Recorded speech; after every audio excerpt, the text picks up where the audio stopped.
I suggest that you use your earphones if they're close by, because this week I'm going on a sound safari.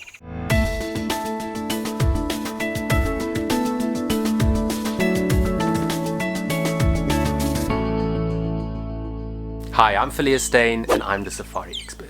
Now, some of you might remember that I improved the quality of my recently posted Mashatu series by adding some bird and animal sounds recorded by Derek Solomon to the videos.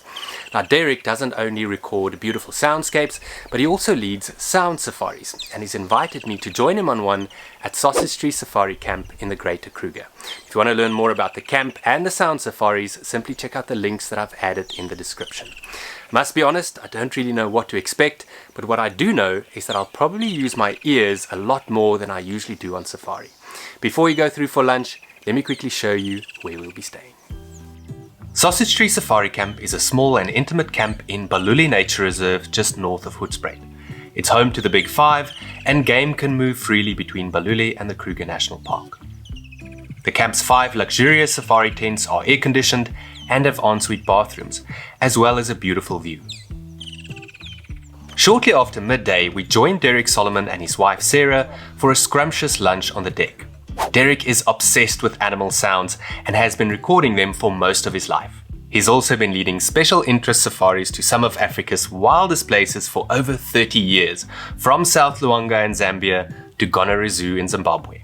Luckily for me, Derek and Sarah now live in Hoedspruit, and recently they've introduced me to the world of soundscapes. A soundscape is a recording of the environment around us, and it may include natural sounds like mammal and bird calls, and unnatural sounds or noise created by humans.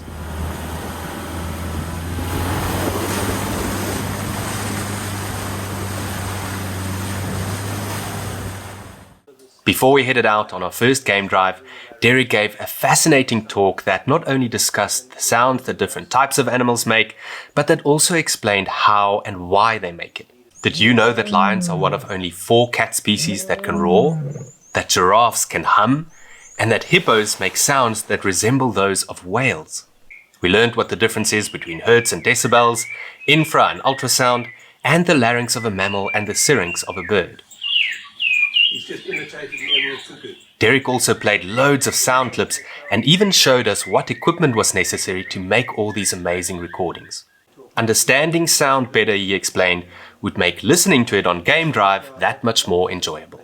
That was an absolutely fascinating introduction talk by Derek, and we're just about to head out for a game drive now. It's incredibly hot, and in the background I can see a thunderstorm looming, so let's hope the weather plays along. We're obviously not only looking for amazing animal sightings, but also animals that make sounds.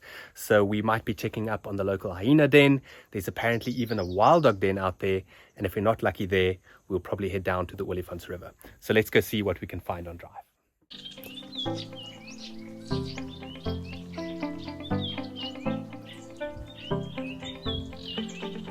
Before we headed out, Sarah handed each of us a pair of earphones.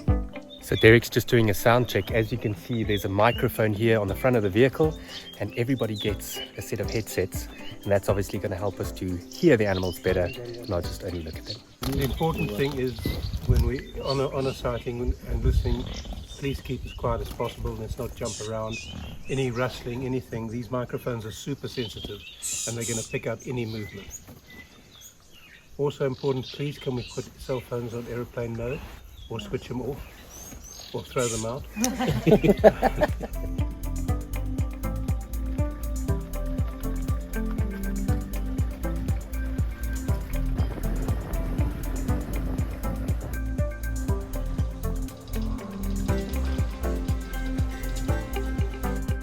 Early on in the drive, we bumped into a very quiet kudu bull and tawny eagle, and when we found no one home at both the hyena and wild dog dens, we decided to head straight for the Olifants River, where we struck gold. There were a number of bull elephants feeding on the bank, and it was our first real opportunity to not only look, but also to listen.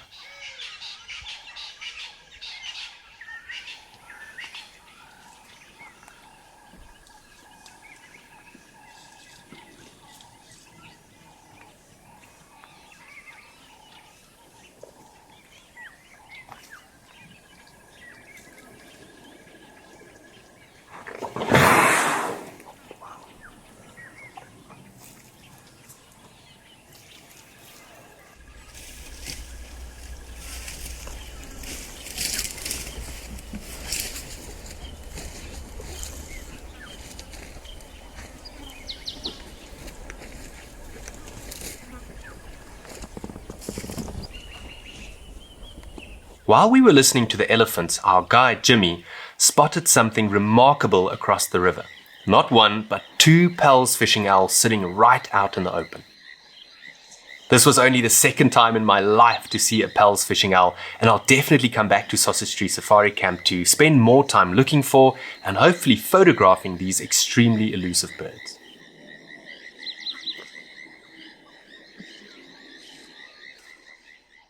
We must have spent over an hour with the elephants, and it was such a treat to hear even their footsteps so clearly.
Wow, that was an incredible experience to listen to those elephants through the earphones.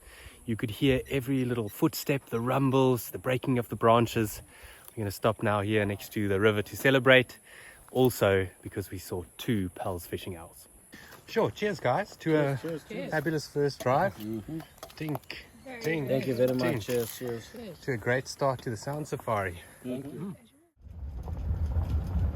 We took a slow drive back to camp where we ended an unforgettable day with another delicious meal around the fire.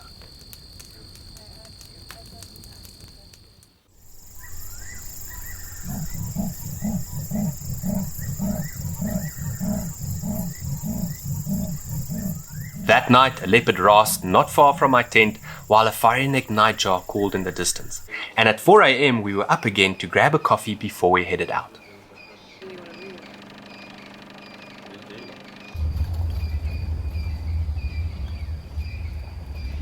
Jimmy drove us a short distance from camp where we stopped to listen to the dawn chorus.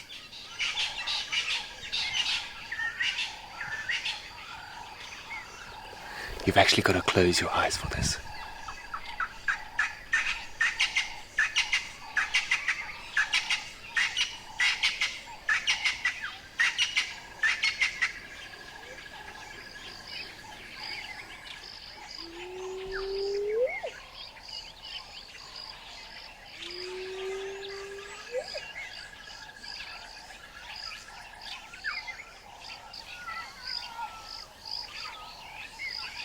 Listening to the early morning sounds through the earphones was a remarkable experience and unlike anything I've ever experienced on safari before. If you love nature and you really want to feel extremely close to it, you simply have to come on a sound safari. Before we headed back to camp, we tried our luck at the hyena den again and were delighted to find a few of the clan members at home relaxing in the soft rain. And as always, the pups were very curious.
I can't think of a better way to have ended our sound safari.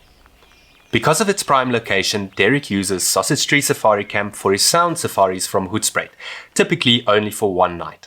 But if you'd like to do a sound safari at a different camp further afield, Derek and Sarah can join you there as well for as many nights as you like. And don't forget about the hundreds of bird, mammal, reptile, amphibian and insect sounds that you can license from them to improve your videos. Thank you so much for watching all the way to the end and for joining me on a sound safari. A massive thank you also to Sausage Tree Safari Camp for hosting us and to Derek Solomon for inviting me along. Now if you want to learn more about his sound safaris or if you want to license some of his incredible soundscapes, go and check out the link that I've posted in the description. If you enjoyed this video, please give it a thumbs up, subscribe to the channel and let me know in the comments below what your favorite sounds are on safari. And then last but not least, some time ago I actually posted a video with a full hour of beautiful bird song. So if you're looking for something relaxing to play in the background, go and check out that video right now.